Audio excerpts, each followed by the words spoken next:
Up to order. And in accordance with the procedure bylaw, no decisions are to be made, but rather this meeting is an opportunity for council to have informal discussions regarding the various matters, and in this case, it's with respect to intensification of stable residential areas, and we'll be receiving a best practice review. Are there any declarations of pecuniary interest? There being none then, Mr. Shelton? Oh, Mr. Nohammer.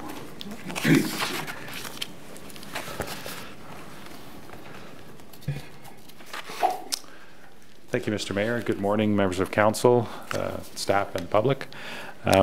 This morning, we'll hear a presentation from our planning staff, Mr. Dave Ruggell in particular, who will take you through some of the areas around intensification in stable residential areas and the work that has been done since an initial report was put before you a couple of months back. There are a number of options you'll hear this morning, and again, the purpose of today is to get your feedback and comments so that staff can finalize a position. Thank you. Thank you. Dave? Thank you. You may catch me reading from my script a little bit. There is a lot of information here, and I want to be sure I don't miss anything. We also received a few pieces of correspondence from the public, which I will discuss in any follow-up report after this with some commentary as well. So, thank you. Welcome, Mr. Mayor, members of council. Today we are holding the workshop regarding the issue of intensification in stable residential areas. The first few slides are intended to set the stage for today's workshop. I'm going to spend a few moments going over the reasons why we're here today and some things you could keep in mind as we proceed through the various options available to the municipality to address the issue of compatibility in established neighborhoods. So, residential trends in Newmarket are shifting from suburban growth and urban intensification to urban intensification redevelopment. Concerns have been raised regarding the compatibility of new homes or additions to existing homes that comply with the current zoning bylaw regulations, but are considered to be out of character with the built form of the established neighborhoods in which they're located. One of the fundamental objectives of planning and zoning is to ensure compatibility between properties and land uses, and compatibility is achieved in part by regulating land use and built form. Residential dwellings have evolved substantially over the past half century. Homes today have a greater lot coverage and floor area and are much higher. This disproportion is most evident with intensification developments in low-density residential areas, where new or remodeled home is situated next to one that's been there for approximately 40 to 50 years. Staff researched this issue in 2013, resulting in a zoning bylaw amendment for the older established areas of Newmarket, which modified 3 requirements affecting the siting of a dwelling on a lot. Within the subject area, bylaw 2013-30 reduced the maximum permitted height, reduced the maximum permitted coverage, and modified the way in which the front yard setback was determined. And more recently, in 2017, council directed staff to review the zoning bylaw to address best practices related to infill development standards across town as a whole, and provide a report to council, which was done in 2017, identifying 7 options for council, which will be discussed in a few moments. So as we're discussing policy changes that are intended to protect the existing character of Newmarket's communities, I thought we'd just spend a few moments discussing residential character. What is residential or neighborhood character? The concept of residential character is based on how elements of the built and natural environment combine to create the context and feeling of an area or neighborhood. Typically, residential character is informed by the public realm, being the street, and not necessarily the rear yards. And this really gets to how you feel when you're in a community, how the built environment around you can evoke certain feelings, and how development that appears too large or overwhelming can remove you from that sense of place. And of course, that feeling might be different if you're standing at Park Avenue in Beechwood versus standing at London Road in Dorchester. So we should also keep in mind as we proceed, and this is from a 2011 Ontario Municipal Board decision, the idea of compatibility. And it states that being compatible with is not the same as being the same as. Being compatible with is not even the same thing as being similar to. Being compatible with implies nothing more than being capable of existing together in harmony. So we want to ensure that any policy changes are well thought out, specific enough to accomplish our objectives and goals, but also general enough to allow variation in individual preferences. The map on the screen has been put together by our GIS department. It's based on registered plans and shows how Newmarket has developed over time.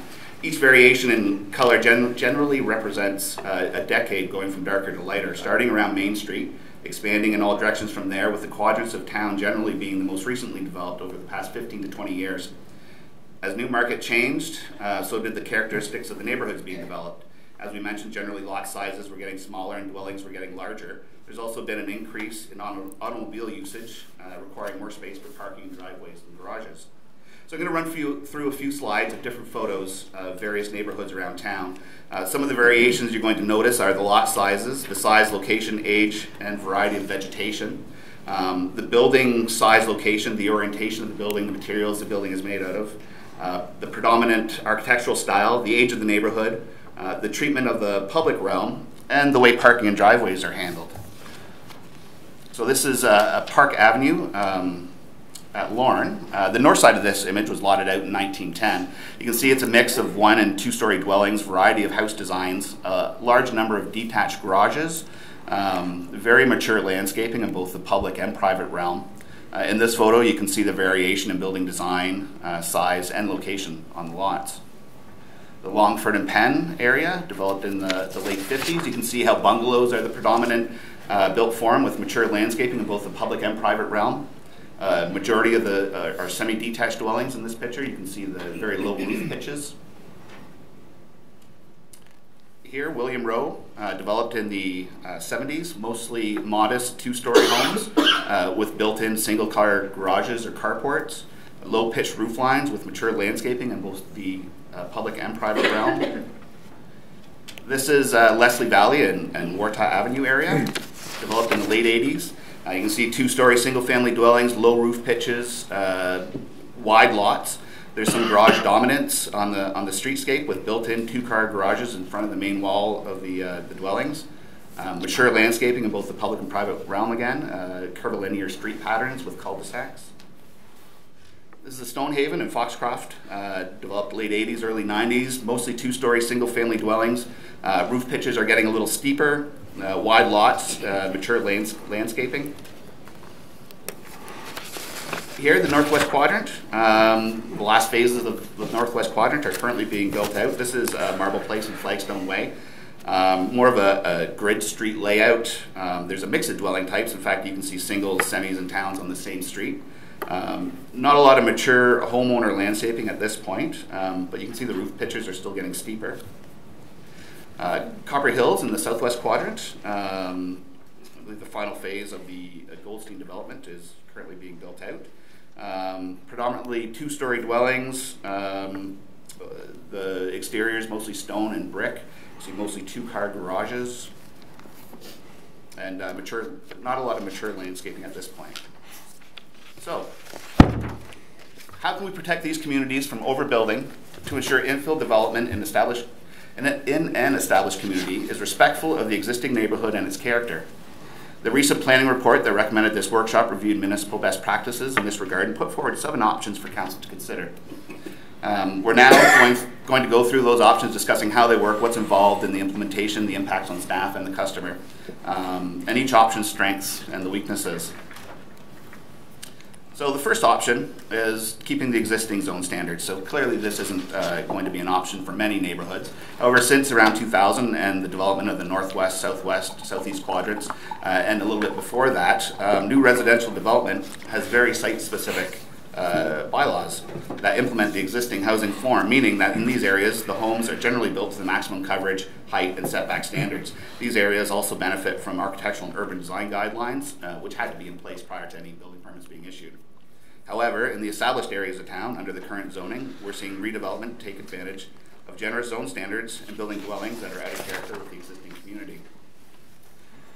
So a clear strength would be recognizing existing zone standards for many developments in the past 20-25 years, and that they were implemented with site-specific standards. But this, of course, doesn't get to the fact that current standards can be seen as incompatible and not in keeping with the character of a lot of Newmarket neighborhoods.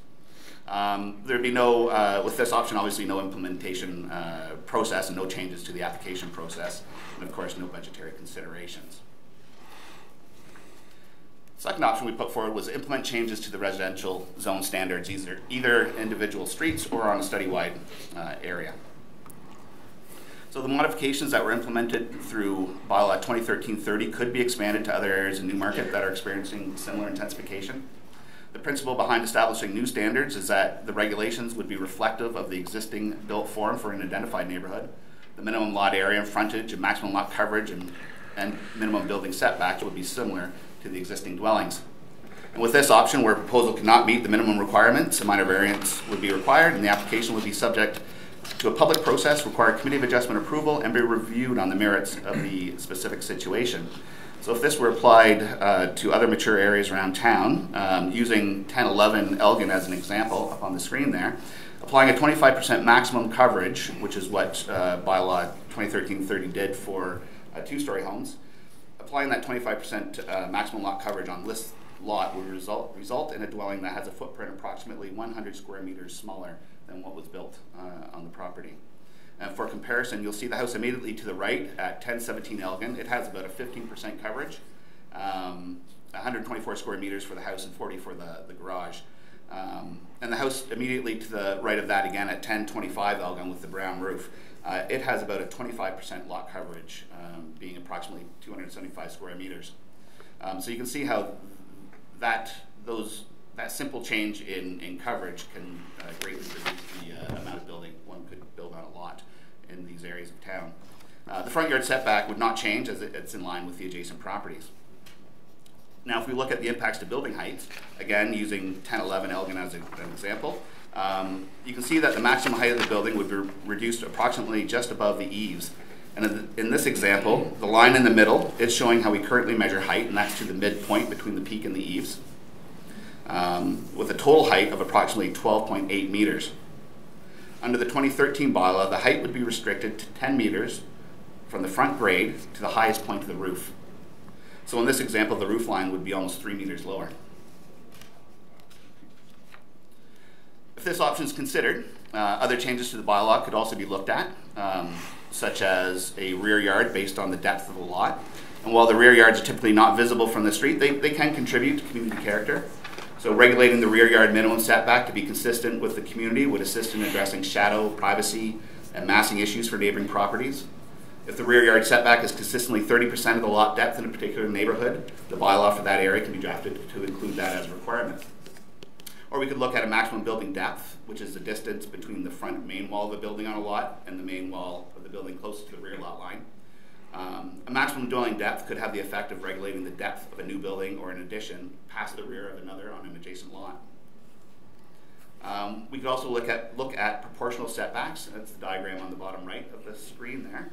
And they're based on a proportional ratio of setbacks based on a particular lot's dimension. So an example of this would be where the total side yard setbacks are to be a minimum 30% of the lot frontage, meaning that up to a certain percentage of the frontage can be occupied by the building, with the remainder being for the side yard setbacks. For example, a 70-30 split on a 15-meter lot would permit a building to span 10.5 meters and require a minimum of 4.5 meter side yard setbacks to be split in some fashion between the side yards. So the wider the lot, the side yard setbacks increase.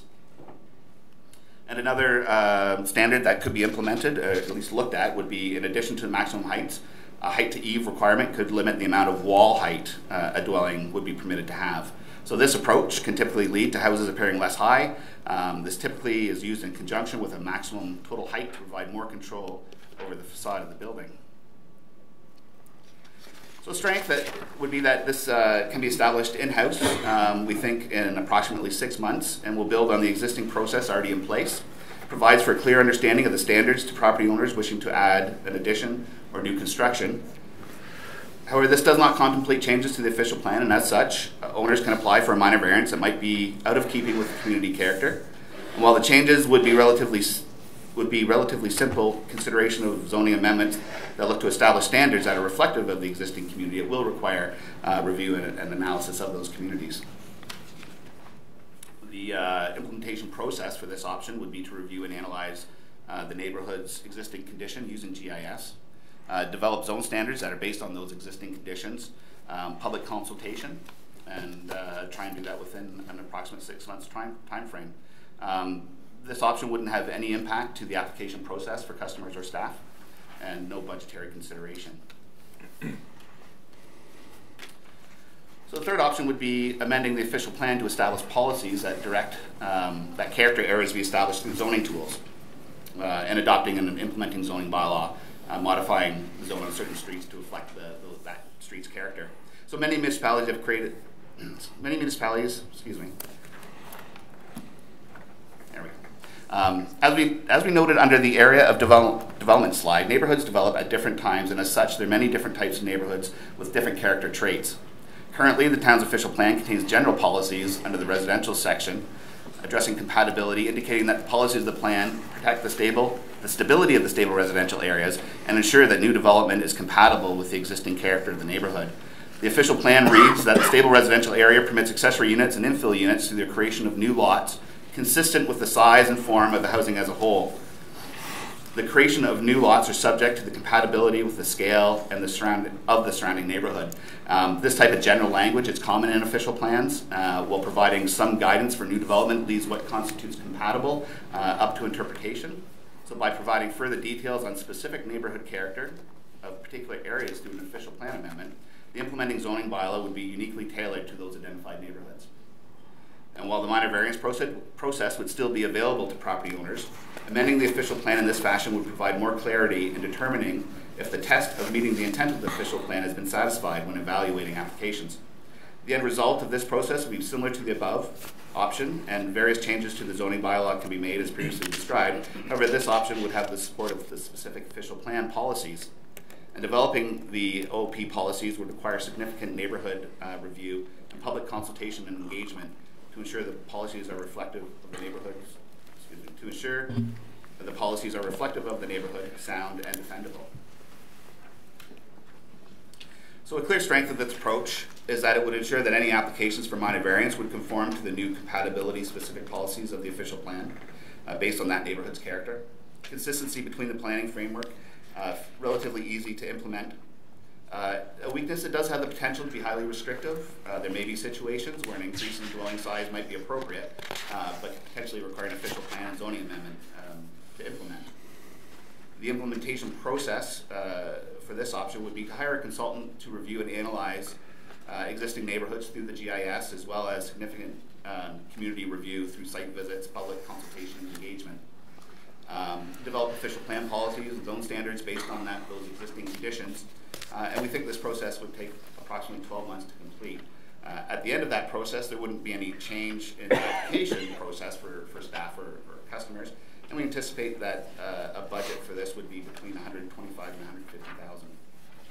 $150,000. This option appears to work well when coupled with design guidelines. For example, Richmond Hill has identified priority infill areas in their official plan with the intention that specific studies will be developed for these areas. Development within a priority infill area is subject to the applicable infill study and assessed based on conformity with that infill and urban design guidelines that have been approved by council. So as noted above, having the control provisions in the OP heavily regulates development, and applications must conform to the infill and urban design guidelines for that infill area because those policies are contained within the official plan. Which leads us to the creation of urban design manual or guidelines for infill projects. So many municipalities have created an urban design manual for mature neighborhoods. As new development should be properly integrated into the existing streetscape, design guidelines would provide a basic framework for making decisions on massing, layout, and compatibility within the context of the existing neighborhood character. On their own, a manual or guidelines would provide that context and guidance to property owners wishing to complete additions or to existing dwellings or a new build. However, they're not legislative and cannot be strictly enforced unless coupled with an additional process, such as the site plan approval process, which we'll talk about in a moment, or an enhanced official plan policies related to infill developments, similar to Richmond Hill. Any urban design, infill design plan should focus on pre-planning, what a homeowner needs to know and do before making an application, along with guidance on built form design. So the built form reinforces the neighborhood's streetscape by strengthening through architecture design that relationship between the private and the public realm. Built form design elements include the building height, setbacks, garage placement, driveways, the entrance architecture, windows, roof forms, and landscaping elements.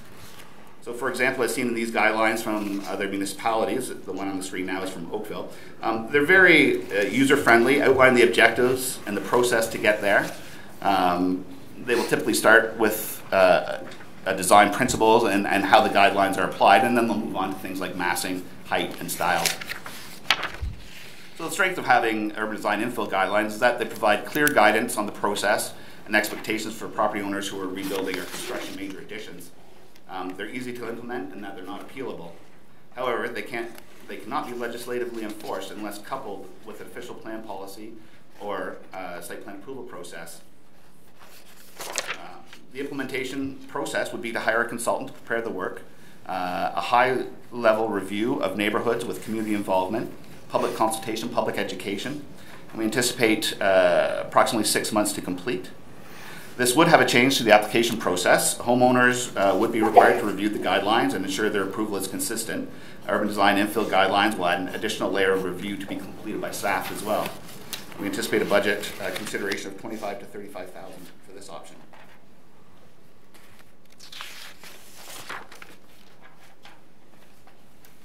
Another option that is available to council to manage infill and redevelopment in the stable residential areas is through the site plan process under Section 41 of the Planning Act, rather than exclusively through as-of-right building permits.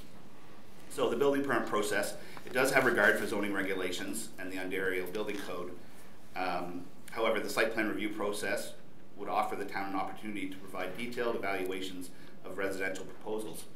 The characteristics of an existing neighborhood could be analyzed and proposals could be reviewed against that backdrop of fit within the larger community. The process can be defined to only be applicable to new builds and additions that meet a particular threshold, for example, 50 square meters, or they're visible from the street, that they're located within a particular site plan control area as well. The study would have to be completed, a study would have to be completed to determine the areas to which the particular site plan control would apply. Public feedback could be integrated into the process if needed, though through community consultation. However, there would continue to be no mechanism to appeal a site plan decision. Site plan approval can regulate the material and look of a particular structure. However, unless there are changes to the zoning bylaw, property owners would continue to have the ability and right to build to the maximum zone standards permitted. The controls would be limited to colors, materials, design, and landscaping. If council determine this is an approach they wish to take, a guide for infill housing in stable residential neighborhoods could be developed along with significant public education to ensure the public are well informed about this process. The strength of the site plan approval is that it does allow for a high level of scrutiny for the types of things that can be addressed, such as the landscaping and building design. However, it's really dependent on it being coupled with other processes such as zone modification or enhanced official plan policies and urban design infill housing guidelines. It can be process heavy, meaning that it could add significant time for processing permits and potential for the need for further staff resources to review and implement. Site plan approval can regulate the material and look of a particular structure. However, unless, as we mentioned, there are changes to the zoning bylaw, property owners would continue to have the ability and right to build to the maximums permitted. The controls would be limited, as we mentioned, to colors, materials, and landscaping. An implementation process, the areas that would be subject to the enhanced site plan approval process would have to be determined along with those thresholds for additions. This would be completed by staff with implementation within about 6 months. There would also be need to develop educational material. There would be a significant process change for both the property owner as well as staff in terms of the application process. It would likely result in longer processing times for applications as well as requiring an additional fee for the applicants. The City of Brampton implemented a site plan process for single detached dwellings and additions over 50 square meters. Their intention was to process applications within a 4 to 6 week time frame. However, it's currently taking approximately 6 months to get through the process for each application. There wouldn't be any budgetary consideration for this option. The sixth option is developing a streetscape character analysis process similar to the City of Ottawa. So in Ottawa in 2015, they adopted an infill bylaw that provided a mature neighborhood overlay that regulates the character of low-rise residential development based on the existing character of the streetscapes in established neighborhoods. So this Ottawa streetscape character analysis, it's a complex system that intends to measure character based on a number of occurrences in an area and allows a streetscape design to be implemented in a systematic way. So through an application, this process requires applicants to demonstrate how the proposed structures will fit into the existing streetscape by identifying and recording the attributes of 21 lots surrounding the property. It's described as your street gives you your rules. So in addition to the regular zoning that applies to the property, certain rules are based on the streetscape in order to determine all the requirements and permissions that apply to a property in this mature neighborhood overlay area. The streetscape character analysis is required. And this applies anytime a building permit is required for a residential building or additions that can be seen from the street. It's also required when applying for consent or minor variance under the Committee of Adjustment. It applies for applications under site plan control and zoning bylaw amendments. So this streetscape character analysis, it identifies and records the attributes of 21 lots surrounding the subject property, and this is the little diagram on the left of the screen there. On a basic level, you count 5 lots to the left and 5 lots to the right of yours, then 1 across the street and 5 lots on either side of it. And they have some guidelines if your lotting pattern doesn't quite exactly look exactly like that. So in this approach, property owners maintain architectural freedom to design a new home or addition as long as these 3 key attributes that define the dominant character of a streetscape is maintained. So the 3 attributes in this Ottawa example, relate to landscaping in front yards, parking, and the front entrance. These attributes are defined in the analysis tool along with reference images, which I put on the screen. So with regards to front yard landscaping, they have a few categories where the entire front yard is landscaped. So that's of the 4 in the top left. In this example, parking would be accessed by a rear lane or some other arrangement. Top right, landscaping only in front of the house, and there might be access by way of a driveway to a rear yard garage. In the bottom left image, landscaping across only a portion of the house. In this example, the garage is built into the dwelling. And lastly, where the property doesn't have any landscaping at all. They also look at parking. They've identified 4 categories where there's none in the front yard, and parking is accessed either by a side yard or a rear lane. Where 1/3 or less of the width of the front yard is accommodating parking. Where 1/3 to 1/2 of the front yard is accommodating parking. And finally, where 1/2 or more of the front yard is accommodating parking. And the third attribute they look at is with regards to front entrances. So Ottawa has identified 3 categories. Where the front door is either facing the front lot line or is part of a permitted encroachment like a porch, and where the front door does not face the front lot line. So any application within the overlay is required to show compliance with this analysis tool by identifying those various attributes for the properties identified under that analysis, those 21 properties. So the above attributes of the 21 identified properties are reviewed, and the predominant attribute under each category indicate what has to be incorporated into the new design for the new home. So the strength of this process is that it does focus on the character of the homes immediately around the subject property, ensuring that the dominant character traits of that particular community are maintained. However, it is a complex and rigorous process. Can have moderate to significant impacts on processing costs and time, depending on the extent of the analysis required. And it really focuses on the visual character of the landscaping, parking, and driveways, the front entrances, to ensure that the character of these items reflect the homes around it. And while this would assist in ensuring consistent character traits, it doesn't impact the height and massing of dwellings. Implementation process, we would need to hire a consultant to develop the tool, a new market-specific tool, and we anticipate it would take approximately 9 months to complete. In terms of application process change, it would be significant for both the applicant and staff. The applicant is required to do a decent amount of work prior to submitting the application by doing a neighborhood review and analysis. And there would be additional time for staff to review and confirm the information submitted. We anticipate that a budget of $45,000 would be sufficient to complete this process.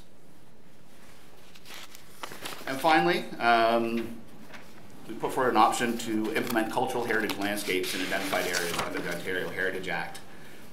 Defining specific cultural heritage landscapes under the Act, it's another tool available to the municipality to guide development proposals. A cultural heritage landscape, the definition is up there on your screen, defined by the provincial policy statement as a geographical area that may have been modified by human activity and is identified as having cultural heritage value or interest by a community, including an Aboriginal community.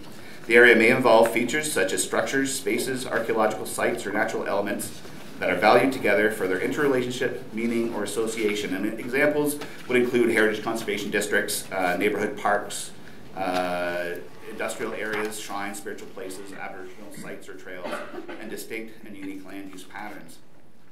And while this is an interesting tool to conserve neighborhoods, I think it would only be available for a limited number of streets or neighborhoods in Newmarket. You know, arguments can be made for defining areas around, for example, Park Avenue or Prospect Street as cultural heritage landscapes, as many properties on these streets have heritage significance. They're also listed on our listing of non-designated heritage properties. But this tool would not be appropriate for other areas where preserving the general residential character of a concern, as they wouldn't have that necessary heritage value. Furthermore, designating cultural heritage landscape does nothing to conserve on its own. Rather, would be the basis for implementing further tools such as the conservation districts, inclusion on the heritage registry to prevent demolitions, or creating heritage development guidelines. So depending on the approach taken through a cultural heritage landscape review, different tools and processes may then be applied within parts of that study area.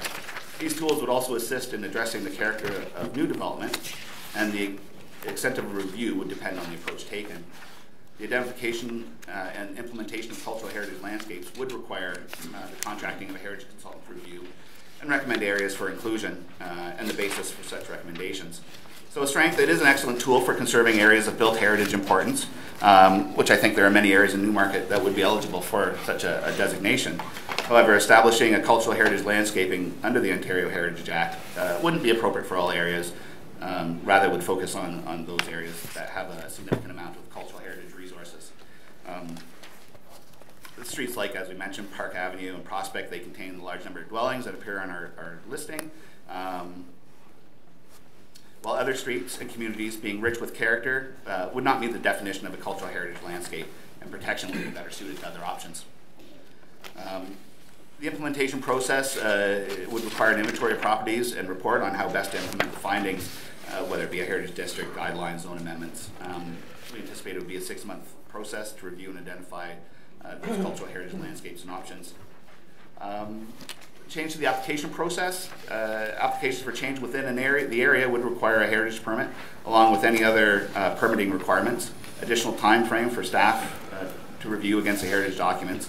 And owners who wish to make changes for the dwellings would need to do a pre-consult with the town to discuss the proposal and to ensure it would be within the parameters of the policy. And we anticipate this would be a $45,000 to $55,000 budgetary item. So, and we've looked at a number of options today, this morning. To summarize, I think we can say that option 7 being the cultural heritage landscape, and option 1, leaving the existing zone standards, probably won't meet the objectives of what we're trying to accomplish. The option to develop urban design or infill guidelines does provide guidance, but on their own does not provide the necessary controls and are best coupled with the legislative process. The second and third options, those being amending the zoning bylaw to reflect the existing built form, or amending it after an official plan amendment, level neighborhood review. These options, they don't have any process change for staff and the applicant once the tools are implemented. And this option appears to be what most municipalities have looked at and have chosen to implement or in the process of implementing, both some with the official plan policy backing and some without. And the last two options we discussed were changes to the site plan approval process or developing a zoning overlay with neighborhood character analysis. They provide for a high level of scrutiny, but of course can significantly impact the process from both the applicant as well as staff perspectives. So these options, they can be implemented independently, or there can be a combination of techniques or tools working together to achieve the objectives of ensuring new construction in stable residential neighborhoods are consistent with the existing character of the community. That's my presentation. I have put up some discussion prompts on the screen. And I'm happy to hear some discussion or any questions you may have. Thank you very much, David. It's been very informative and very thorough, but I do have a number of questions I see in the queue here. One thing I would like to clarify in item number 3, the official plan amendment recommendation. Are we not due for an official plan review shortly, and the comprehensive review with the region. What's the timelines for that? Through you, Mr. Mayor, yes, we are due, and I believe it is on our work schedule. I'm not sure of the exact dates. A range, 1, 2, 3, 5, 10 years. Mr. Nethery will help us out with that question. Mr. Nethery? Good morning. It certainly is on the work plan. However, we haven't been able to give it the first priority because of the other matters that we're currently dealing with, notably the secondary plan for Mulock and the implementing zoning bylaw. So presumably we would need to have those items complete or at least well advanced. So I would have to suggest certainly probably a couple of years, Mr. Mayor. Okay, good. Just to get some perspective on that. I have Councillor Quapis, then Councillor Twinney, the Regional Councillor, Councillor Vague, and Councillor Bizans. Councillor Quapis. Thank you, Mr. Mayor. Thank you for that presentation. Very thorough and educational. I just wanted to clarify. I'm not too sure if you mentioned that we can have a hybrid of a few of these together. So in other words, if we start considering something like point number 6, where it does look at the properties next door on both sides across the street and so on, is there an option to actually consider something, let's say, with a height? I believe number 2 was one of those options where we can take a look at heights and character. Is that one of the options that we can consider, or is that off the table at this moment? Through you, Mr. Mayor. Yeah, absolutely. These options can work together. For example, you could, and in fact, as I mentioned at the end, it appears to be the changes to the zoning bylaw is a process that a lot of municipalities are going through to try and address this issue, because it is the one that will specifically limit the amount of building you could have on a property. Through the other processes, as we mentioned, like the site plan one or the Ottawa streetscape character analysis, on its own, it will look at some of those attributes, but it wouldn't get to the issue of, for example, height itself. So some of these actually work better when they're coupled with other processes, like a zoning bylaw amendment and a site plan process, or zoning amendment along with urban design guidelines. So they absolutely, these tools can be work together, and we don't need to follow, for example, the Ottawa example. We don't need to follow exactly what they've done. We want to develop our own new market-specific tool. Those character traits that they identified might be important to us as well, but there might be others that we could include.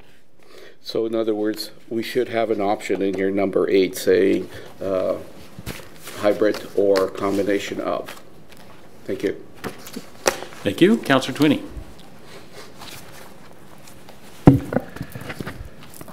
Okay, thank you. Thank you for the presentation. I've been looking forward to this for some time, as you know. And obviously this came about with regards to the example that you have in the presentation on Elgin Street. So, and I'm sure many of us have driven by and had a look at it, and I have to say, we did have a correspondence from the resident that lives next door to there, and I have spoken to her, and I have to say, my heart goes out to this lady, because it's just unbelievable how this house, and everybody in the neighborhood calls it the monster house. It just stands out like a sore thumb. It's not only and we've met many times, and I appreciate it, and gone over all of the coverage and just to confirm that the fact that it does fall under our bylaw. So, people don't understand, well, why was nobody notified, or why was it not, we were notified because there was no need to. So definitely, using this as an example, it goes to show that we really do need to change our bylaws that we have in place now. So my first, for my, this is a workshop, so my feelings are definitely, I think we need to definitely change our zoning bylaw. That's a definite. So that we can better, make sure that some of our existing neighborhoods are protected and have infill that represent that neighborhood community. But the other point I like to make too is I think, you know, I mean, I like the fact about the expanding our site plan control approval process, because not only, you know, I mean, not every home, I mean, this home is obviously desirable to the people that built it, obviously, but it doesn't, not only the height and coverage doesn't fit into the neighborhood, nor does the color, materials, and design of that home. And it may fit into, you know, I mean, that particular home in another place would fit in perfectly, but not in that area. So I feel that this is also, combined with the change in the zoning bylaw, would benefit an existing neighborhood community and established, especially in our established neighborhoods. So that's, I mean, another comment I like to make that I would like to see. And then just to go back, and I'd just like to hear from my colleagues as well, but the other, going back to our very first slide, our second slide, was about residential character, and I think it was part of the OP, I think you said, and we talked about compatibility and existing together in harmony. So what does that mean? Because obviously, I mean, I have to say, you know, from the comments and the feedback we've had from this community, this does not exist together in harmony. So how is that something taken out of the OP, and then really then how does it doesn't really have any, I guess, guts to it, or you know, it doesn't really mean anything because you know, we weren't able to have any control over it with that statement in place. So maybe you can just comment on that as well.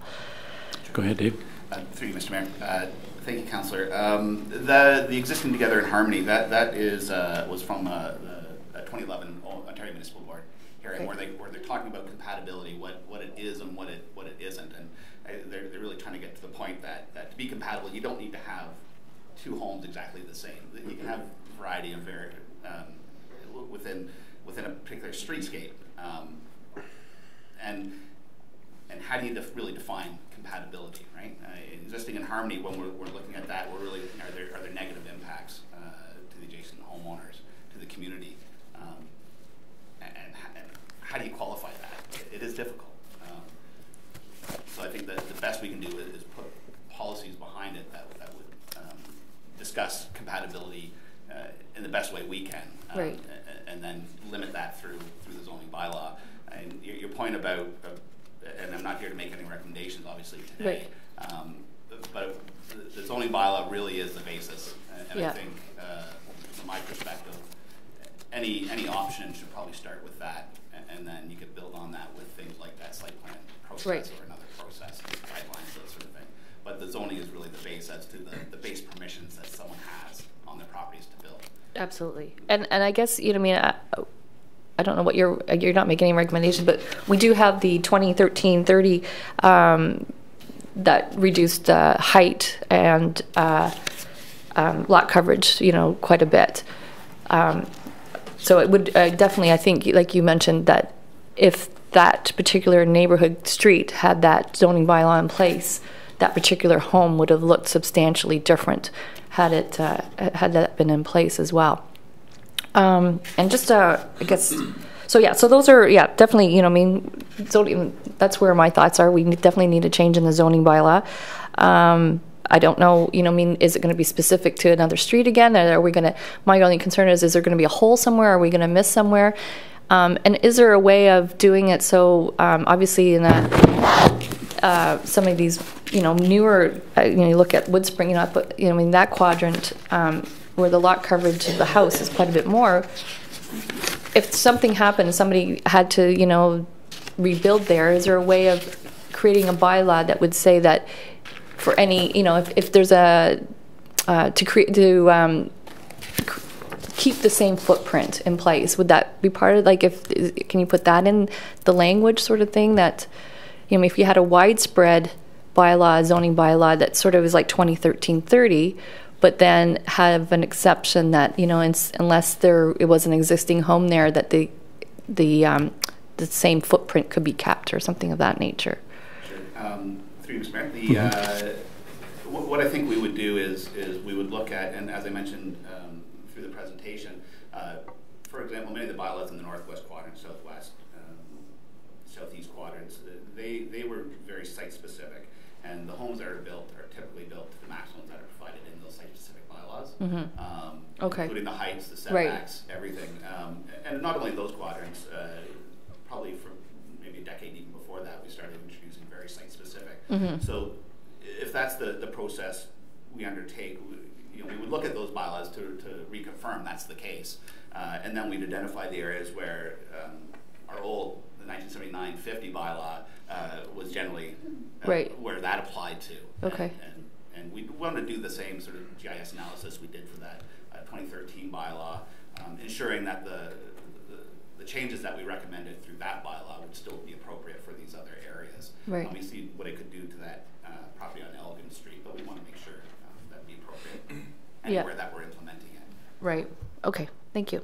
Thank you. Regional Councillor?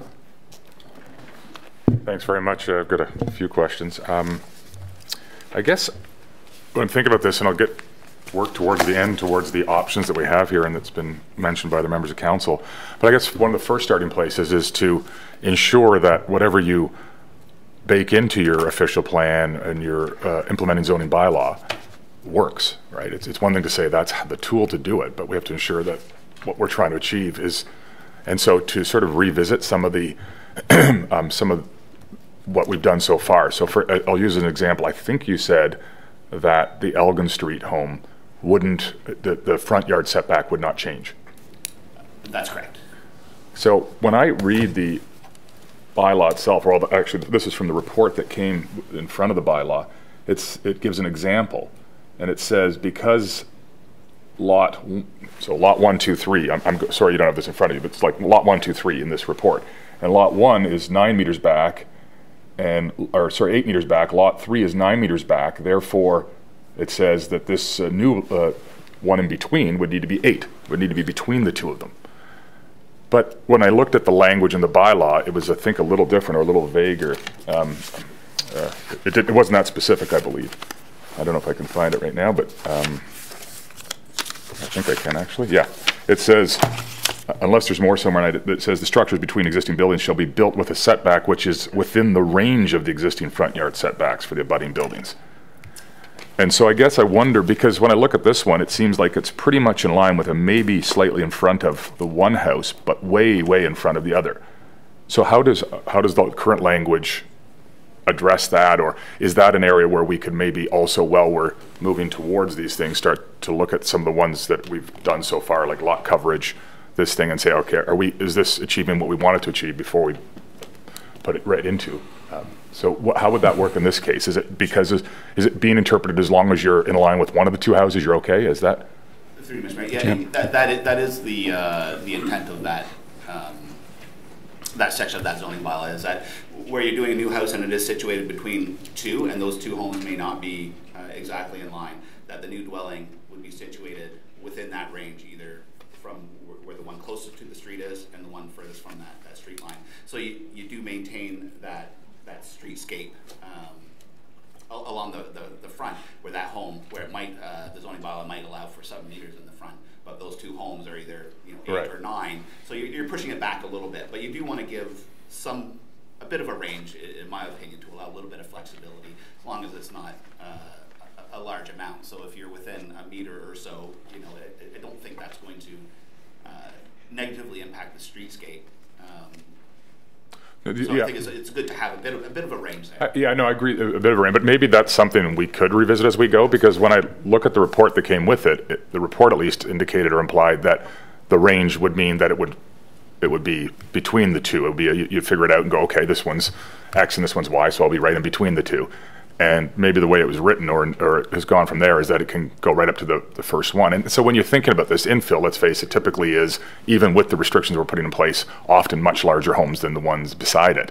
And to have a little more restriction on the front yard setback, and I don't want to go into too much detail right now, but I think I really would like us to as part of this process, revisit the measures we put in place I think largely in Ward 5 and Ward 2 previously, that would be theoretically applied through these options, and make sure that those are working right. And so I'll raise another example, and I'm wondering if you saw any of this in the best practices or other communities, but we basically say lot coverage, and I still look at this and I'm amazed that lot coverage is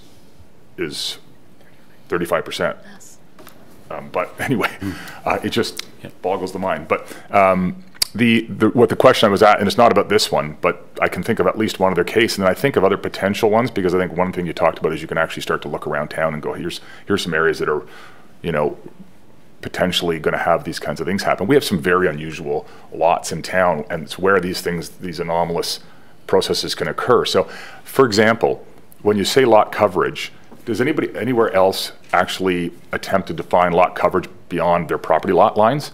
What I'm talking about is, for example, let's say you have a big drop-off in the back of your property that you can never build on and really doesn't feel like buildable lot, but gives you this extra, or floodplain. You've got a creek and then a big piece of floodplain behind your property somewhere, and that allows you what really appears like the building lot and feels like a building lot, allows you to go to close to 100% coverage because you've got this other.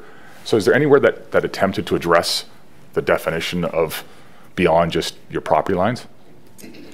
Through you, Mr. Mayor, I don't recall specifically coming across that. There's plenty of municipalities that have put in, for example, a coverage based on lot coverage ratio based on lot size. So if you have a significantly larger lot, your lot coverage emissions are less. Okay.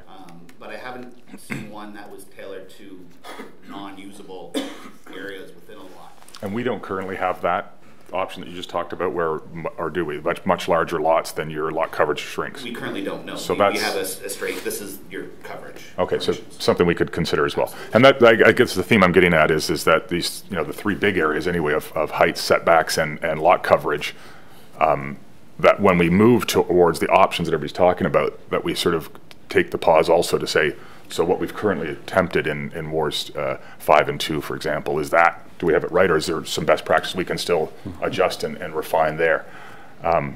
The other question I had was about the Ottawa example with there's the streetscape analysis. I mean, you indicated they were referenced, that they were really focused on parking landscape and front entrance, and you said we could do other things. Am I right to assume, but that we wouldn't though do height and massing and setbacks necessarily as one of those because they're better addressed through official plan and zoning? Is that why they didn't?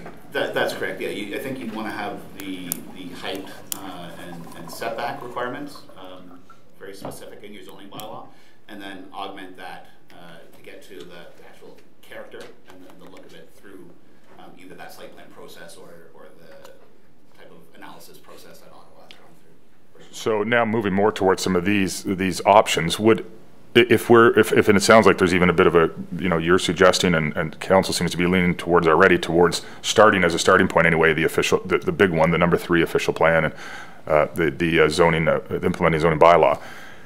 Would one of those, would the urban design guideline or a streetscape master character analysis, one of those two I suspect, or site plan, I tend to lean more towards one of these two, but they could easily couple with that.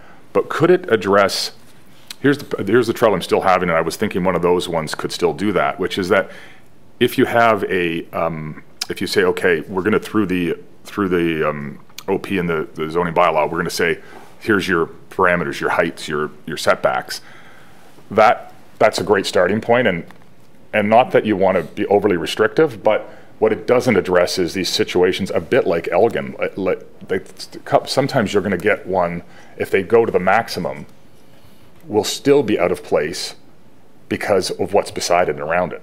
And I was thinking maybe that's where these could help, but will they not because they can't be that precise, or can they help in sort of saying, not only do you have to do this as a bare minimum, but then you have to lay on a streetscape analysis or look at the urban design guideline, and you have to now only go as high as the 20 houses around you or something. You know, you see what I'm saying? Because there's still a chance you can put in a reasonable standard for an area, a neighborhood, a ward, and still have incompatibility because of where the person happened to plot. And you're likely to get that to a certain degree because people are redeveloping the tinier, smaller homes, which happen to have tinier, smaller homes around them. Through you, Mr. Mayor, you know, when we do zoning, we zone for the normal situation, right? The usual, the standard, and there will be outliers. You know, you can't account for absolutely every situation. But you know, I do think if you do combine it with something like urban design guidelines, even if they're not backed by official plan policy, at least it's showing what the objectives are of the town in terms of character, and so it's something that people who are looking to build can use to help guide them through a process, instead of right off the bat having an idea in mind, applying for your permit and going. It can be a bit more of a interactive process with the customer if we have guidelines. No, I think they're very helpful, but I do worry a little bit about, a lot of this redevelopment, this infill is being done by people whose businesses it is to develop infill and maximize profit. And they're going to go, that's great, but I'm still allowed to build to this height and this lot coverage, and I'm doing that to the nth degree. And so what I'm wondering is there any mechanism to say, here's the standard, i.e. number 3, the official plan, the implementing zoning bylaw, but as well, you can't exceed, the height of the 10 surrounding homes as defined, kind of like the way Ottawa did, or something that says that's it for overall, but you also can't be, something that's, if you look at Elgin Street, my goodness, I'm not exaggerating when I say the roof line of the house on the right is almost at the height of the front steps of the new house. The front steps are higher than the house. So is there did you come across anything that would allow a municipality to try to be able to have an enforceable way of saying it still has to be compatible with some of the stuff immediately around it? I don't think I came across any examples that the municipalities are using. Doesn't mean that it can't be done, and something we can absolutely take a look at. I would love to explore that a little bit. Be implemented, ensuring that it doesn't create any new issues. Right. Absolutely. No, fair enough. Yeah, there might be unintended consequences, and we obviously wouldn't do it without a full report and hear more about what what it looks like. But I'd like to, because that's the part that seems to still be kind of out there for me, is that even if you did this Elgin example, does that mean, and I can't visualize it now, but does that mean you would then look at it and go, okay, now it's compatible, or would you just go, not still sure? So that's the missing part for me. The last question I have is, and it's largely theoretical, but I'm wondering about how does this work vis-a-vis Committee of Adjustment? And I'm not saying this occurs, but I think one of the reports we had said, I think 9 examples went to Committee of Adjustment and 7 were approved. If let's say in the downtown, we went through this process and we said, we want to go to 25% because that's what we think is going to make for greater levels of compatibility. But then you've got examples of then Committee of Adjustment maybe saying 30, 33, et cetera, almost back to the standard you moved away from and purposely moved away from. What is that? I don't know enough to know, but that's the way it is, and there's no option because you have to have a Committee of Adjustment. Everybody has the right to apply, or is there a way for council or staff to be more clear on their intent for the Committee of Adjustment to interpret that intent? Sure. And I'm not saying that's a huge issue right now, but in terms of thinking into the future, who knows? Through you, Mr. Mayor, absolutely. When we look at for example, applications for minor variances, one of the tasks is compatibility with the official plan, and so if we were to strengthen the policies within the official plan, when we're reviewing applications for minor variance, we would go back to those policies and see if they're in keeping. And as I mentioned earlier, our current policies are pretty high level and very general, just saying we'll ensure compatibility. But through an official plan review, we would anticipate that there would be a pretty in-depth review of various neighborhoods and coming up with very clear policies around compatibility for each of those neighborhoods. And so if an application were to come in for a minor variance, we would have the ability to review it against those new established policies in the official plan. Okay, so my last question then is just around the process going forward. And we're all starting to talk to the options, and I'm assuming, but let's assume, sort of the lead preference is option 3, which is the official plan route, the implementing zoning bylaw. But then we have 3 possible options that could work well with supporting it: site plan, the Ottawa example, and the urban design manual guideline. How will the report that comes back next help us try to understand how they might go together, or which ones might have better benefits to go with that than the others, or how do we? Sure. Through you. So my intent after hearing the discussion today will be to prepare a final report with a recommendation to council, hopefully within 60 days or earlier. And so in that report, I'd be making a recommendation. I'm not sure what that would say at this point, but within it I can also talk about, as you say, how these can be combined, and you know, whether it's my recommendation or not. In there, we can say how it would work if you were to combine some of these processes, and what that would do for us. Okay. Well, I'll just close by saying that I think it's a great presentation. It's very helpful, and I think the options in front of us are very strong and have the potential to be very strong. My only statement would be that I personally lead towards doing something fairly ambitious and maybe aggressive, if it's not the wrong words.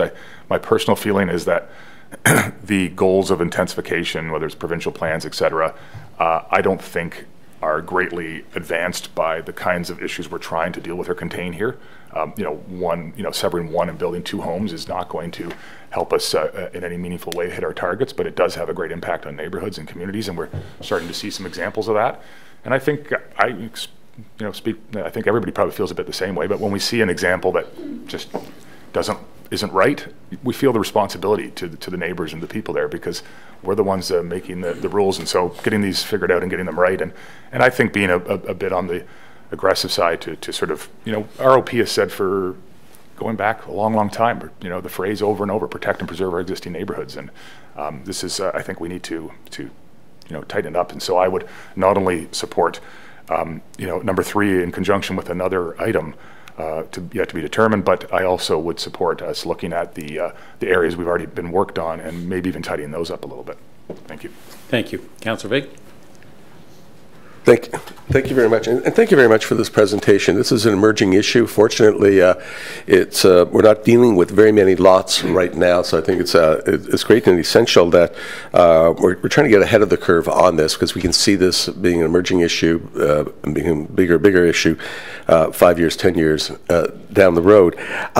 Just a couple of comments. For example, Regional Councillor Taylor mentioned the Committee of Adjustment, and as we know, we had that issue with Daniels that went to the Committee of Adjustment as opposed to coming to Council looking for intensification, and used that as a tool to get around actually their own victory at the OMB. So it's rare that a builder, particularly when you're looking at one-off homes, will have deep enough pockets or the sophistication to go that route. But I think we do have to close off that route somehow, because we have dealt with it before, and so we just want to close that off. If I can ask, if you can just bring up option 3 onto the screen, and I just have a couple of. There we go. Thank you very much. Just a couple of questions. This is for my own clarification. One, if somebody's buying 2 or even 3 lots, adjacent lots, and they want to combine these lots and they're building townhouses, how does this impact on that? Or is that something totally different? Go ahead, Dave. Right. I'm not sure if this specifically would impact a process where someone might be looking at doing townhomes, for example, demolishing a few singles and doing some townhomes. It might more come into play if there were a couple of lots, someone wanted to demolish the 2 homes and then build 3 or 4 singles there, getting to the compatibility. The townhome example, we probably look at it immediately and say, from our perspective, it's probably not the best use there. Single family against single family probably is, and so in the example of doing new singles there, we would look at the OP policies, compatibility, and that sort of thing. Again, through the Committee of Adjustment process, if we have those policies and the official plan strengthened, it would give us much better ability to ensure that decisions are consistent with the objectives we're trying to reach.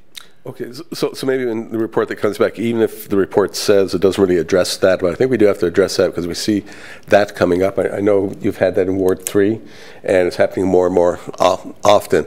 And so this policy, if it doesn't address that, please just say that in your report, and it's something that we do need to look at, because that is another emerging issue. Okay, thank you for that. Just a couple more questions. When we're looking here and it says new lots are to be consistent with the scale of, would we be able to limit them and to be brutal, to basically the average square footage as opposed to looking at coverage, that what's in the neighborhood, because you may have older homes that have larger lots, because that's just the way it was before, cost land, et cetera. And so perhaps, are we able to look at the approximate square footage of a home besides just setbacks, et cetera? Through you, Mr. Mayor, I think a way to get to that might be what we were talking about earlier, where you have a coverage requirement that's directly related to the size of the lot. And so the larger the lot is, the maximum coverage gets reduced. And so that manages sort of some of that. If we can combine also that the approximate size of the homes in the neighborhood, because I understand some people would have very small homes and that's what they wanted. Other people would have larger homes, so I don't think you can necessarily just look at the house next door. But in other examples, they said looking at 21 homes immediately surrounding, perhaps you even want to go a little bit broader than that if it's within the neighborhood, but something that can, and it lets builders and buyers know that this is the size of home you can build in terms of square footage, because that's what most people are looking at the beginning. They might say, I want 3,000 square feet. Oh, well, it doesn't work in this neighborhood, because that's usually how people are building their homes, based on the size. So perhaps we can look at that, and maybe you can go a bit broader, I'm okay with that, but looking at the square footage. And that would give people in existing neighborhoods a lot of comfort, and also gives buyers, lets them know what they can build there, as opposed to getting into complicated formulas, because people usually are looking at that.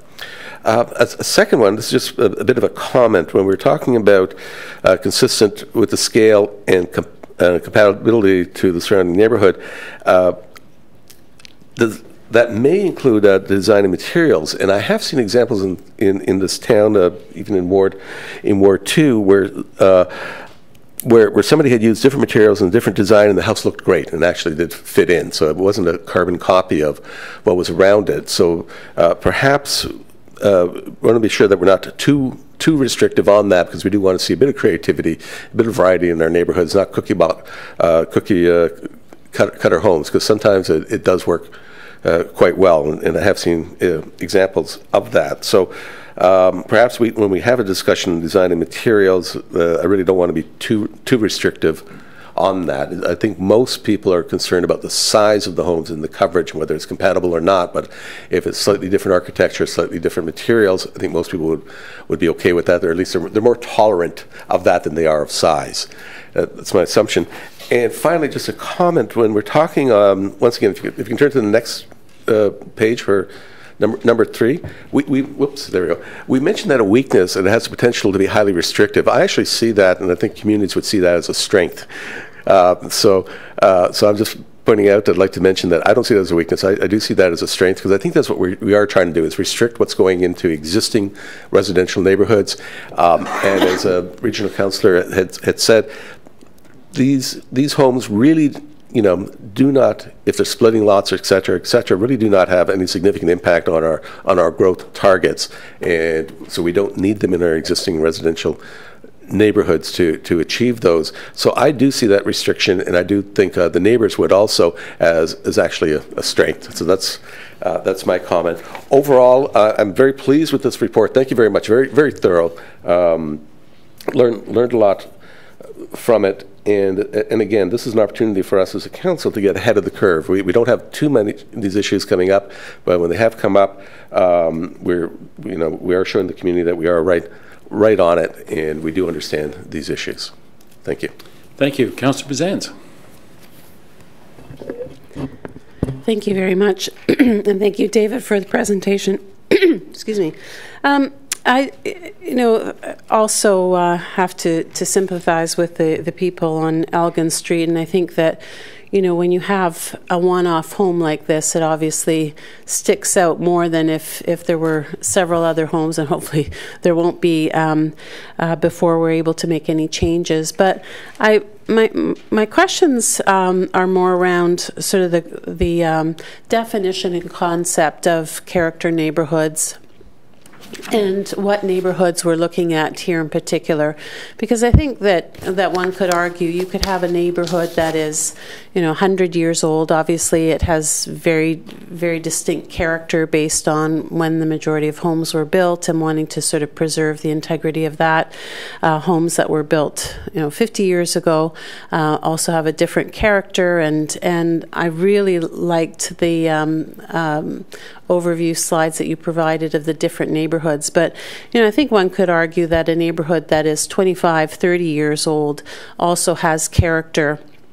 And I'm wondering if there's any contemplation at all in what you've been looking at of also protecting those areas that are perhaps not as old as some of the ones that we've been talking about, but are newer, but definitely do have a character of their own because of the time that they were built. And whether we'll be looking at any provisions for protecting the homes of people who are adjacent to or abut infill development on a larger scale.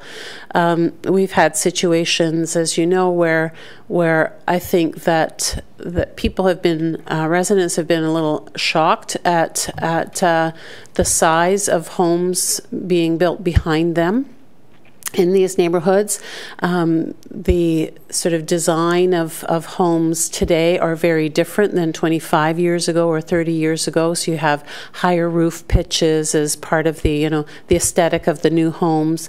Even though the lot sizes might be the same, as you mentioned, the amount of home on those lot sizes is much more, so you have less sort of space left over but large homes, so that people who are abutting those new homes are finding that they really are facing something that perhaps not as dramatic as the situation on Elgin Street, but for them is still pretty dramatic in terms of the mass of the homes, the height of the homes, the pitch of the roof, and so forth. So I just was wondering whether any of this would contemplate also providing some provision to protect the integrity and the character of those neighborhoods as well, or is this strictly for something that's as old as I am or older?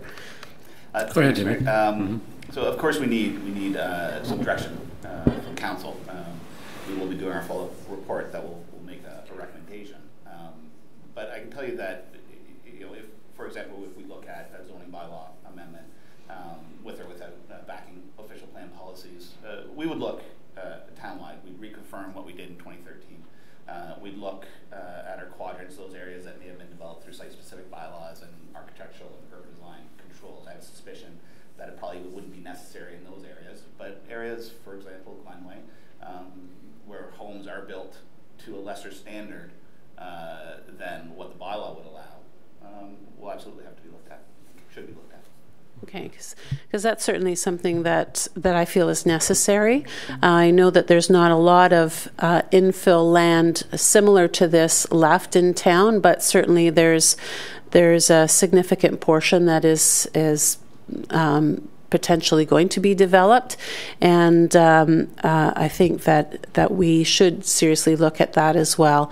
And certainly, we want to protect those other areas, such as on Elgin Street or in the areas in Ward 5. But I think that anywhere that there is an infill, and however we define infill, whether it's 1 or 2 houses or 75 houses or 742 houses, that those neighborhoods deserve as much protection. So thank you, and thank you very much for your presentation. Thank you. Councillor Broom. Thank you. Just to confirm the date around when we're going to see this recommendation, did you say we'll see it before our next committee of the whole, which is April 9th? It wouldn't be, through you, Mr. Mayor, it wouldn't be for the April 9th committee meeting. I believe that agenda deadline is probably around now. But the next couple of cycles, we've indicated within 60 days. We try to do it as quickly as possible. Essentially, really, it's this discussion that's going to help me inform that recommendation report. So as soon as we're done here, we'll get started on that and bring it back as quickly as we can. Okay, and with regards to current applications and new applications, how will the changes coming affect those? Through Mr. Mayor, any current applications will have to look at through their own process. For example, the one in your ward, Shining Hill, if, for example, we'll have architectural control guidelines will be required for that development, as well as an interface compatibility plan for wherever this development abuts existing residential. So hopefully those controls will be enough to satisfy compatibility concerns. And with regards to Ottawa, if you read news articles and things like that with regards to Ottawa, it took a very long time for them to figure out what they were doing, and they actually made a lot of changes along the way. I'd like to see included in the report and the recommendation that we have on the calendar an opportunity within 1 year to review our decisions, just in case we're missing anything or there's some major changes, because I think this is going to end up being quite a hybrid with regards to the way that our community is structured with the older infill and the newer properties. I just want to make sure that we have something on our calendars to make sure we can review that and make changes if we need to. Thank you. An annual review then, once we adopt the principles, is a good suggestion. Councillor Twinney, then Councillor Kerwin, and then Councillor Hempen and Councillor Quapis. Thank you. Just a quick follow-up I forgot to mention. With regards to, you talked about other zone standards, and one of them was rear yard based on lot depth. And I think, and accordingly, like the proportional setbacks, side yards, I think all of those, and I didn't mention that, should be considered as well, because a lot of the times, you mean the front face is one thing, but then, you know, people spend a lot of time in their backyards, and that's where they enjoy their property, and making sure that there's zone standards in place that will protect that as well, because that's integral to the neighbors as well. So just want to make that point as well when you're doing your report. Thanks. Thank you. Councillor Kerwin. Thank you, Mr. Mayor. I went out to Dave. By the way, of course, everyone, thank you for the presentation. It's rewarding to see this and moving forward into the future. I went out to have a look at that property on Elgin Street, and what I was concerned with, the house next door to the east almost looked like a construction zone. Where we stand right today, could the owner of that property, and I don't know who it is, the homeowner, could that also now turn into another gigantic home comparable to the one that's to the west of it? Through Mr. Mayor, without knowing the specifics, I'd have to say yes. The zone, assuming, is exactly the same. Lot size, I think, is exactly the same. So theoretically, you could build a house the same size. Right. And that house that was built on Elgin Street, the range was 35 feet, I believe, from base to top, and that conforms to that. That's only 35 feet, because when I just looked at it, I didn't measure it, but when I look at the grade to the top, I know, because the bylaw says 35 feet. Is that only 35 feet? So the bylaw has that 35 feet to the midpoint between the peak and the eaves. So the total height I've actually had at about almost 13 meters, or 10.7 would be the standard. Correct. To the midpoint. Yep. So it does meet our current definition, but if we were to it meets the building code. It meets our zoning standards. Zoning standards. Presumably our building code as well. Okay, great. Just a point. I had the pleasure a week ago today of driving through Ward 2 with my colleague to my right, Councillor Tom Vague, and where I live, there are 40 houses. Euphemistically, we call it the village, okay, because there's only 2 streets in and no way out. You have to come back that route. So with fun, we've called it an area called the village, and there are about 40 homes there. And in 1990, I triggered what was called infill, or you call intensification. I own 317 Maple Street, which was a bungalow, and I converted it into a two-story home, completely compatible with the neighbor. And I'm pleased to say that since that time of 1990 in that area, there have been 8 homes that have been what you call intensified, or the word infill, and they are fantastic. In fact, they completely improved the complete area in which I live. At the end of Stewart, there were 2 houses, and along Stewart, there were 3 on one side and 2 on the other. And then on Sutherland, there was another. And but somehow, through fate or luck, I lucked in, is that the architecture fits in. It's superb. And my colleague commented on that. I don't know how it all happened, but I didn't get an Elgin Street. I seem to have got something else, and it really improved the neighbor immensely. It really is. I get a lot of joy when I drive down the streets and I look at what has happened. But they were quite big lots. But times have changed too, and I'll say that, is people don't spend the time outside that my generation did, or they build a big house and they spend it inside because they have all the new gadgets, computers and games and so forth. They don't seem to garden, because I was raised with it. I love gardening and I love flowers, and I'm blessed with the type of lot that I have. But people seem to spend more time inside. But having said that, I've got a different problem in the area in which I live, in Ward 2. And it's become a social issue. That during the peak of March and April, when houses were selling for $1.2 million in my area, houses sold for that. And the problem was not intensification or infill, but a social issue.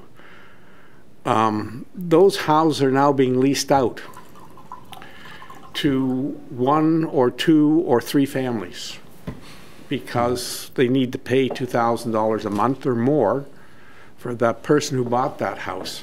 So I'm getting a social issue. More cars, more garbage being put out, more noise, a different, completely type of problem than Jane faced there. And at the moment, it's all legal. You know, instead of having 3 or 4 people living in a home, then I have 8 people living in a home. And one house was rented by many people, I don't know how many, but the person paid $1.2 million for it. When the tenants moved out, the place was destroyed. He had to come in and totally renovate the complete house because the tenants destroyed that. So I believe that down the road, there's another issue here we're going to have to look at, because it involves parking and so forth. And it's more than just a house being built, but what is happening to the houses that are being purchased. And now the owners need the income, and they're renting them out, and it's changing the nature of the neighborhood from being single family owned or owner occupied to investor purchased and investor renting out, and it's creating a new type of issue for me. So looking forward to the future, that could be coming forward too. What we're discussing actually is the built form, but you do raise a good point, Councillor, and that is how will we manage transformation? Because there are some neighborhoods that may be ready for transformation, so we can't just rule that out altogether as well. So that's a consideration, I think. And you're right, that's a great word, transformation, because I'm going to be looking at an almost entire block within my ward, and that would be Lydia Gorham, where this infill is coming in, and you're looking at taking down 4, 5, or 10 houses for transformation, which would be townhomes or linked homes or whatever they might be. You're quite right, Mr. Mayor. In the older part of town, I'm looking at actually 3 areas now that are ripe for that transformation. It's an older part of town, and someone could come in and completely demolish that area and look for, you know, a really intensification where the houses are are smaller, 1,400 square feet rather than 3,000 square feet in some areas. And Christina Bazanch, you mentioned a point, and I sympathize with that. I used to live on what you mentioned about what comes behind you. I used to live on Gray Street, and back of me was a farm. And I was promised at that time that there would be a transformation, that the heights would be gradually phased in. And all of a sudden I woke up one morning and I was looking at what I almost viewed as 3-story houses. So you can go and have a look at it. If you could go 843 Gray Street and look back of it. But over the years, because of the lots were bigger then and you had tree planting, it's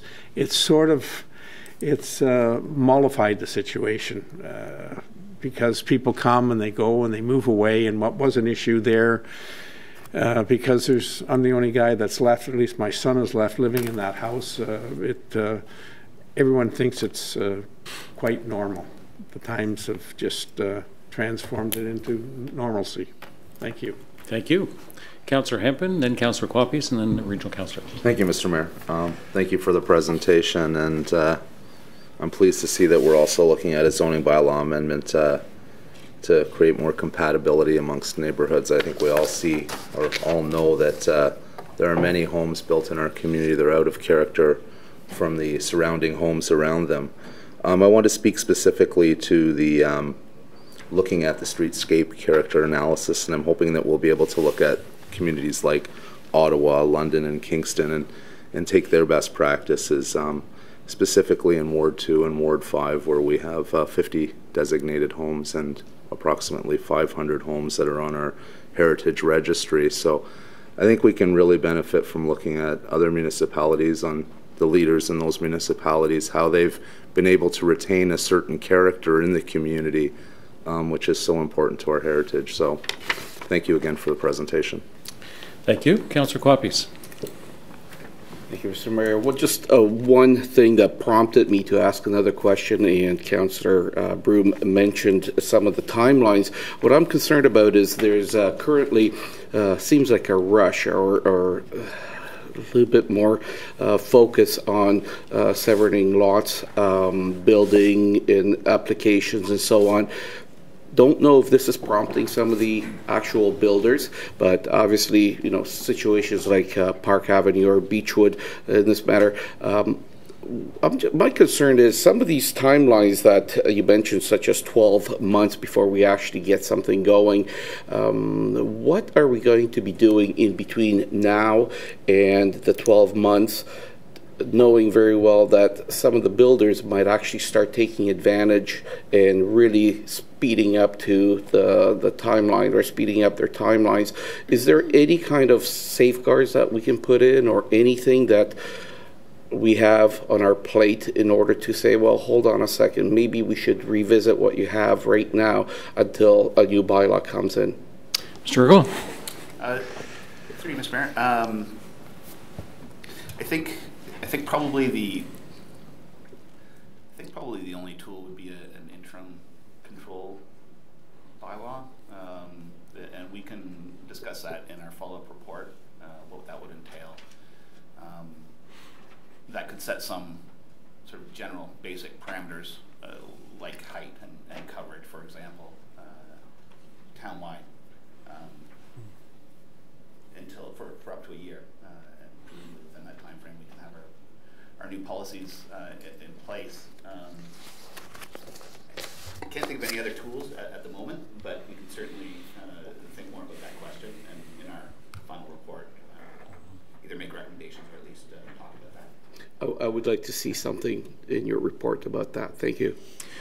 Yep. My understanding of an interim control bylaw, it's a bit of the nuclear bomb of the planning process. And so if it's appropriate for us to apply an interim control bylaw, we should measure very closely what the pros and the cons are, the advantages and disadvantages. So a discussion in that regard, I think, would be very helpful for us as well, because that's a very strong measure, if I understand correctly, in planning circles. So that it's a good discussion, but it should be a well-informed discussion to be helpful for us. Regional Councillor. Thanks very much. I just wanted to spend a couple more minutes on the issue I was touching on earlier about how to deal with compatibility on across an area, across a neighborhood, a ward versus within a 20, 30 house or one street area. And I was listening to, you were talking about some of the areas in the last 10 or 15 years, there's really no need to apply this because the whole overlay, the zoning was so specific that basically what was built is what's allowed to be built. So if you tear something down, you can basically rebuild the same thing. And then I'm thinking, so we can't really necessarily do that in these existing areas because there's too much variety. But getting towards that goal of having it that straightforward would be nice. And so I guess part of what I'm hoping is that, your 60-day timeline might be ambitious to the degree we, again, revisit some of the options we have on our existing implementation in wards 5 and 2, and look at, I really would like to be, if possible, presented with some options that are, again, to use the term, the standard we have now and then maybe a more aggressive standard.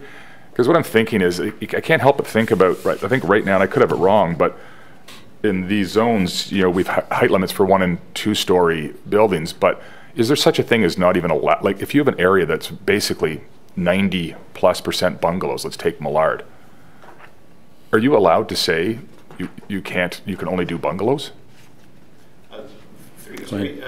Absolutely, you can. So one story. Whether or not it's appropriate might be another matter, but absolutely.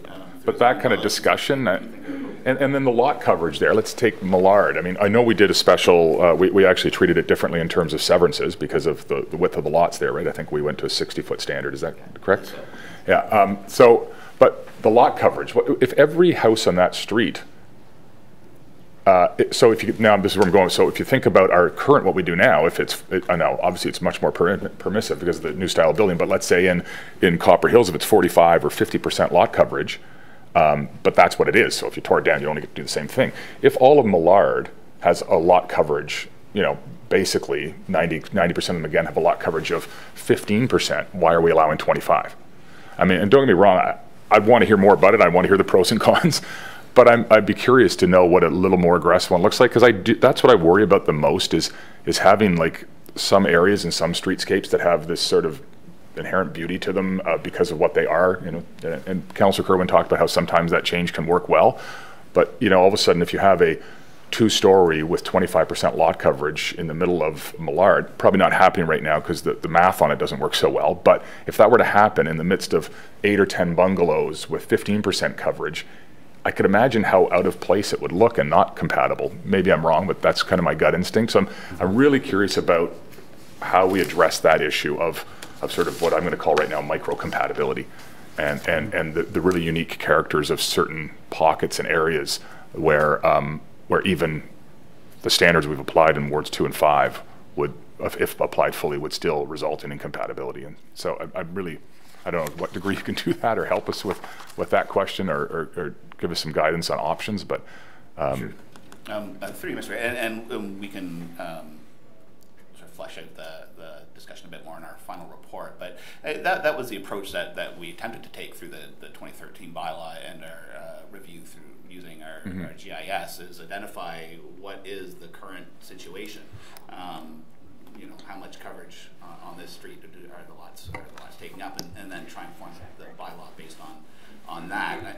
I think from a but sorry, just if I can interrupt, isn't it? And if I'm wrong, I could be easily wrong. It's been a while since. But isn't it pretty much throughout the area that we did? It's depending on the height, it's 25%. That's right, and so that is almost taking an average on the area and taking the risk that there might be outliers that don't meet that. And so the advantage of going through an OP amendment process along prior to the zoning is you really do that deep dive and identify these communities, and which is really important to identify where one community starts and another one, one ends and another one begins. So that real deep, fulsome review of those neighborhoods would allow for the bylaw to be more tailored toward that existing condition. Yeah. I think we would need to allow some sort of freeboard in there, but yeah, for sure. But you'll be able to help us with that a little bit in the report as well. Okay, thank you. Mr. Nethery? Thanks, Mr. Mayor. And I think I pressed the button just to indicate that I think that speaks very much to the uniqueness of our community, and that solutions in one place may not necessarily be the right one for a different area. So the exercise that Dave had gone through prior to the adoption of the 2013 bylaw looked at trying to identify similar neighborhoods. It was done in a perhaps a bit more macro scale. It might be necessary for us to do that to a finer grain. And certainly the kinds of requirements that might come forward might be different, or probably would be different from, say, Glenway through to Wartaw. So I think that's worth considering. And actually, one of the things that I have also given some consideration to is whether or not, and I haven't talked to Dave about this, but whether or not there's, it's clear that there seems to be some buy-in to the idea of zoning and the benefit of an official plan amendment by virtue of the fact that that then gives you strength if you're considering a minor variance and that the test is higher. So those might be things that you want to do relatively quickly, and then give consideration subsequently to see how they work, how they impact, and whether or not it's then necessary to come forward with, be it streetscaping or site plan approval or any of those other options. Just so it's to Councillor Quapis' first question, it can be hybrids, and it also could be a phasing and staging as well. Thank you. Councillor Kerwin. Thank you, Mr. Mayor. Just one last comment, and I go through your report, and I always look at these words, consultants. I'm of the opinion, Mr. Ruggles, as a senior planner, and I see Rick Nethery over there, is that we have a unique planning staff that's extremely familiar with the town of Newmarket. And my really feeling is that I think when we come to do something like this, because it's extremely sensitive and it's infill or renovation or retrofit or whatever, that sometimes we should look at the in-house staff we have who are on top of the situation and know the town better than any consultant. That we should look at sometimes in-house. That's just my feeling, rather than consultants. I believe that we have the strength in Newmarket, in different talents, that we can look at some of these things, and it would be more, in many ways, family-oriented or familiar. That's the word that I would use. Okay? Thank you. Mm-hmm. So the point is that we need to ensure that the unique characteristics are properly considered when even if we do have to, we don't have the manpower, we need to have consultants to make sure that there's that awareness that creates the sense of community that's pretty yep. They're on top. Yep. Okay. I have no further questions, and so I'll entertain a motion to adjourn. Councillor Kerwin, Councillor Vague, all those in favor. Meet tonight at 6. I think that's optional. So I